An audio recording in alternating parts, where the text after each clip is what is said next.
সমাজ মাধ্যমে কালো ছবি আরজি কর কাণ্ডে নতুনভাবে প্রতিবাদ করলেন সৌরভ গাঙ্গুলি। দেখুন ভিডিও। আরজি কর কাণ্ডে সমাজে বিভিন্ন মহল থেকে প্রতিবাদে সোচ্চার হয়েছেন সমাজের বিশিষ্ট ব্যক্তিত্বরা। ক্রীড়া জগতের স্বনামধন্য ব্যক্তিত্বরাও এই ঘটনার বিচার চেয়ে নিজেদের মন্তব্য জানিয়েছেন।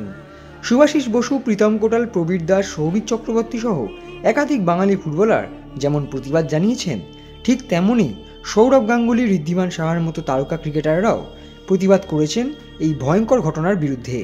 ইতিমধ্যে দুবার সৌরভ গাঙ্গুলি এই ঘটনার তীব্র নিন্দা করেন সংবাদ মাধ্যমের সামনে। এবার সমাজ মাধ্যমেও নিজের প্রতিবাদ জানালেন সৌরভ গঙ্গোপাধ্যায়।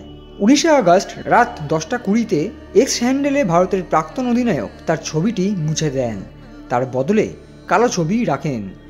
এর কারণ সৌরভ গাঙ্গুলি সরাসরি না জানালেও মনে করা হচ্ছে যে আরজি করের ঘটনার প্রতিবাদ করার জন্যই সৌরভ এরকম সিদ্ধান্ত নিয়েছেন। শুধু এক্স হ্যান্ডেলেই নয়, নিজের ইনস্টাগ্রামের প্রোফাইল পিকচারও কালো করে দিয়েছেন সৌরভ গাঙ্গুলি এবং ইনস্টাগ্রাম স্টোরিতেও কালো ছবি পোস্ট করেছেন সৌরভ। প্রসঙ্গত, সোমবার সমাজ মাধ্যমের অনেকেই নিজেদের প্রোফাইল পিকচারের কালো রঙের ছবি রাখেন আরজি কর ঘটনার বিচারের দাবিতে। প্রায় একই সময় সৌরভ গাঙ্গুলির সমাজ মাধ্যমে কালো ছবি পোস্ট করার ফলেই আরও মনে করা হচ্ছে যে সৌরভ প্রতিবাদ জানাতেই এই সিদ্ধান্ত নিয়েছেন। অন্যদিকে সৌরভ গাঙ্গুলির স্ত্রী ডোনা গাঙ্গুলির নাচের স্কুলের তরফে মিছিল করার সিদ্ধান্ত নেওয়া হয়েছে।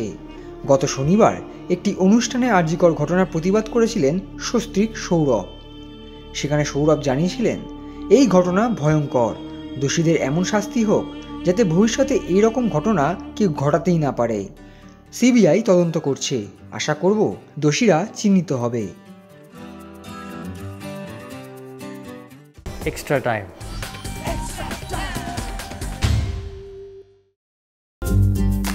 লেটেস্ট নিউজ আর এক্সক্লুসিভ ভিডিওর সঙ্গে আপডেট থাকতে এখনই সাবস্ক্রাইব করুন আমাদের ইউটিউব চ্যানেল। বেল আইকনে ক্লিক করতে ভুলবেন না যেন।